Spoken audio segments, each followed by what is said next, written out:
साथियों, जय भीम, जय भारत। फिराक गोरखपुरी का एक मशहूर शेर है, बहुत पहले से उन कदमों की आहट जान लेते हैं हम, तुझे ऐ जिंदगी दूर से पहचान लेते हैं हम।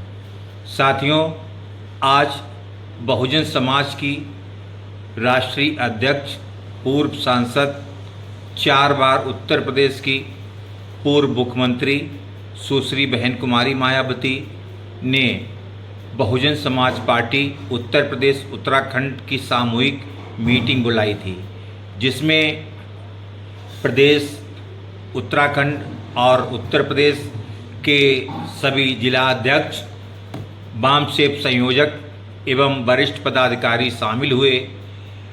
अपने संबोधन के दौरान बहन जी ने आज बहुत मार्मिक बातें कहीं। उन्होंने स्पष्ट रूप से कहा कि मैंने अपने पूरे जीवन में, या जो मेरा अपना जो जीवन है, मैंने बहुजन समाज की सेवा में समर्पित कर दिया।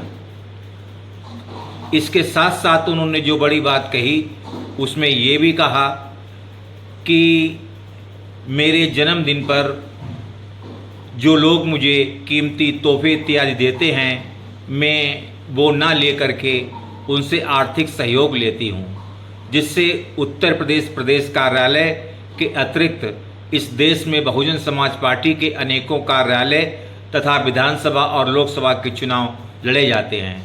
मैं भारत के किसी धन्ना सेठ, किसी बिजनेसमैन से पैसा ना लेकर के बहुजन समाज के उन लोगों से थोड़ा थोड़ा आर्थिक सहयोग लेती हूँ, जिससे मैं पार्टी को चलाने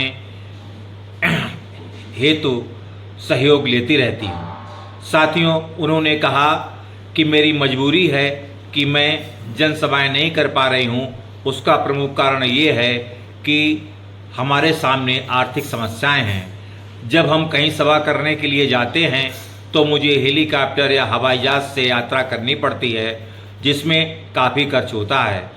प्रदेश कार्यालय को भी चलाने के लिए काफ़ी खर्च होता है। अगर आर्थिक सहयोग ठीक ठाक से नहीं मिला तो यह प्रदेश कार्यालय बंद होने की स्थिति में आ सकता है। साथियों, हम बहुजन समाज के लोगों के लिए ये बहुत एक झटके के समान है और यह विचार एक करने योग्य बात है, क्योंकि बहन कुमारी मायावती ने अपने पूरे शासन के दौरान उत्तर प्रदेश में जब 4 बार की सत्ता स्थापित की तो उन्होंने बहुजन समाज के अनेकों व्यक्तियों को सरकारी नौकरियां प्रदान की।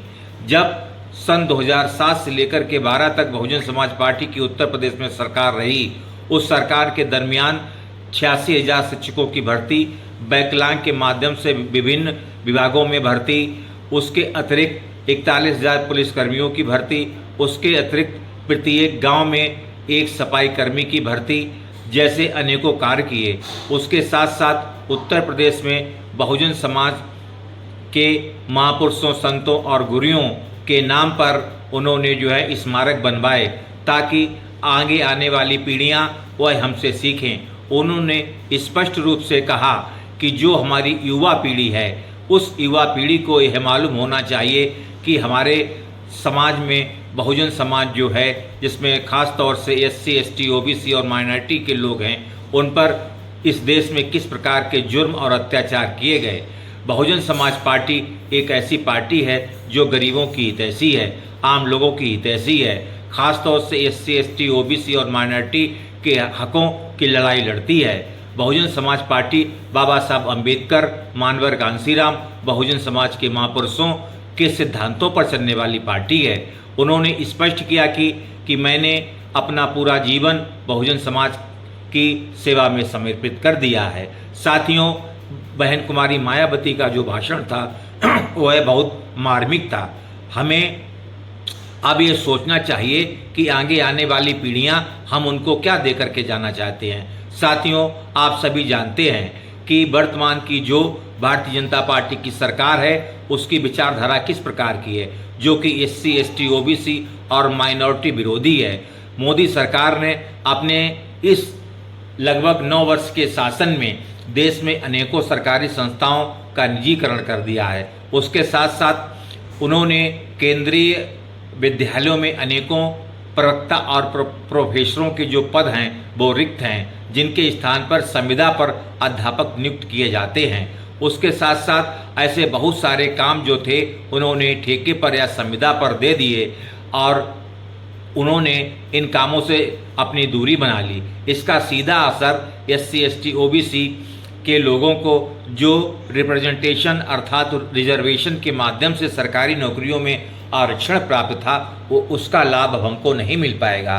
साथियों, हम लोग जिस विचारधारा पर चल रहे हैं, हमें एक बार पुनः उसको सोचने की आवश्यकता है कि हम अपनी आने वाली पीढ़ियों को क्या दे करके जाएंगे।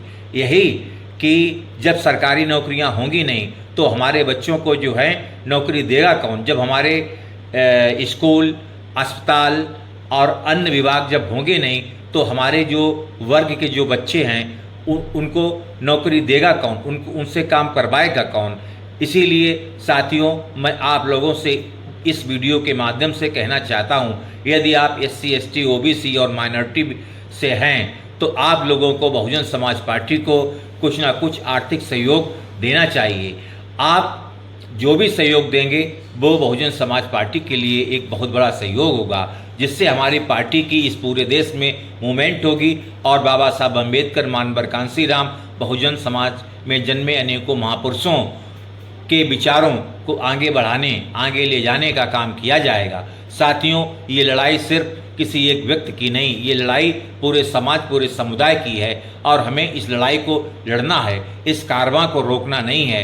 बाबा साहब अम्बेडकर ने कहा कि ऐ मेरे समाज के लोगों, अगर मेरे कारवां को आगे बढ़ा करके ना ले जा पाओ तो फिर इस कारवां को तुम पीछे भी मत जाने देना। उनकी बात को याद करते हुए हम सब लोगों को एकत्रित होकर के बहुजन समाज पार्टी और उसके हित के लिए हमें कुछ न कुछ आर्थिक सहयोग करना चाहिए। बहुजन समाज के जो हमारे वरिष्ठ कार्यकर्ता हैं, जो हमारे निष्ठावान कार्यकर्ता हैं, चाहे वो बूथ के हों, सेक्टर के हों, चाहे विधानसभा के हों या जिला स्तर के पदाधिकारी हों, अगर वो आपको मिलें तो आप उनसे पार्टी के हालचाल के बारे में पूछिए और उनकी जो आप आर्थिक मदद कर सकते हैं आप उनके रजिस्टर में अपनी धनराशि को जो है भरिए और उस पर हस्ताक्षर करिए और पार्टी को जो भी सहयोग दे सकते हैं आप सहयोग दीजिए, क्योंकि आपके सहयोग से हमारी पार्टी चलती है। अगर आप सहयोग नहीं देंगे तो हमारी पार्टी किस प्रकार से चलेगी। आज बहन जी ने जिस मार्मिकता के साथ जो हैं बातें कहीं, उनमें मुख्य रूप से कहा कि जिस तरीके से आप लोग मुझे सहयोग देंगे उसी तरीके से मैं भी कार्य करूंगी। इससे यह बात स्पष्ट हो जाती है कि ये जो लड़ाई है उस लड़ाई को लड़ने के लिए उसमें बहन कुमारी मायावती जी की अपनी जो है भूमिका जो है वो निर्धारित है। उन्होंने कहा कि मैं अंतिम सांस तक समाज के लिए काम करती रहूंगी और उसके साथ साथ जो हमारी जो पार्टी है उस पार्टी की जो मूवमेंट है उस मूवमेंट के लिए मैं कार्य करती रहूंगी। उन्होंने अनेकों जो हैं बातें कहीं जो कि बहुत ही मार्मिक थीं, जिससे हम सब लोगों के गले और आंखों में आंसू आ गए। इस तरीके की बातें जो हैं वो आज उन्होंने कहीं जो शायद उन्होंने अपने जीवन काल में कभी ना कही हों। साथियों, हम सबको एकत्रित होकर के यह सोचना चाहिए कि बहुजन समाज पार्टी एक ऐसी पार्टी है जो किसी धन्ना सेठ या किसी व्यवसायी से पैसा ना लेकर के आम लोगों से पैसा लेती है, अर्थात तो SC ST OBC माइनॉरिटी के लोगों से जो हमको धन मिलता है उस धन के माध्यम से हम पार्टी चलाने का काम करते हैं। मेरी आप सभी लोगों से अपील है कि बहुजन समाज पार्टी के जो वरिष्ठ कार्यकर्ता हैं, पदाधिकारी हैं, जिला अध्यक्ष हैं, वाम सेव संयोजक हैं, उन सभी को कुछ ना कुछ आर्थिक सहयोग अवश्य दें। आपका सहयोग हमारे लिए हितकर होगा। आपका छोटा सा भी योगदान हमारी पार्टी के लिए बहुत बड़ा योगदान होगा। साथियों, इस वीडियो के माध्यम से मैं अपने बहुजन समाज पार्टी के वरिष्ठ कार्यकर्ताओं, पदाधिकारियों, सेक्टर लेवल से लेकर के बूथ लेवल के सभी कार्यकर्ताओं से अपील करना चाहता हूं कि आप लोग बहुजन समाज पार्टी की जो मूवमेंट है उसको समझने का काम कीजिएगा और जो सहयोग अगर हमें कोई व्यक्ति देता है उस सहयोग को 100% पार्टी के हित में या पार्टी के हित को समझते हुए उसमें 100% सहयोग कर देना चाहिए। और ऐसे लोग जो पार्टी विरोधी गतिविधियों में लगे रहते हैं उन लोगों से दूरी बना कर के रखिएगा, या जो अपनी जेबें भरने का काम करते हैं उनसे अपनी दूरी बना कर के रखिएगा। हमें इस बात को सोचना है कि आने वाले भविष्य में हम अपने बच्चों को क्या दे कर के जाएंगे, क्या एक ऐसा माहौल दे कर के जाएंगे जिसमें वो जातिवाद का विध्वंस घुला हो और धर्म की जिसमें राजनीति होती हो और उनके पास रोजी और रोजगार के साधन ना हो या सीमित हों। तो ऐसी स्थिति में हमारा समाज फिर से जो है वो उन्हीं मनवादी व्यवस्था का गुलाम बन जाएगा, जिसकी मुक्ति के लिए बाबा साहब अम्बेडकर ने पूरा मिशन मूवमेंट चलाई, मानवर कांसीराम ने मिशन मूवमेंट चलाई और बहन कुमारी मायावती ने पूरा सहयोग दिया। साथियों, मैं आप लोगों से करबद्ध निवेदन करता हूं कि आप अगर कोई बहुजन समाज पार्टी का कार्यकर्ता आपके दरवाजे आ जाता है तो आप उसको पानी पिलाइए, आप उसको चाय पिलाइए, बिठा कर के उसकी जो है बात पूछिए और वो किस उद्देश्य के साथ आया है वो पूछिए, और जो आपसे सहयोग बन पड़े, आर्थिक जितना भी बन पड़े, आप उसके रजिस्टर में उस राशि को अंकित करते हुए आप उसमें अपने हस्ताक्षर कर दीजिए। वो पूरा सहयोग हमारी पार्टी को जाएगा, जिससे कि हमारी पार्टी की उत्तर प्रदेश ही नहीं वरन पूरे देश में एक मूवमेंट होगी और उस मूवमेंट के माध्यम से हम आप सबको न्याय दिलाने का काम करेंगे। साथियों, इन्हीं शब्दों के साथ मैं सुनील भारती, जिला संयोजक वाम से बीएसपी कन्नौज, आप सभी से जो है फिर एक बार विदा लेता हूं। अगले वीडियो में आपसे फिर रूबरू होगा और तब तक के लिए सभी लोगों को जय भीम, जय भारत।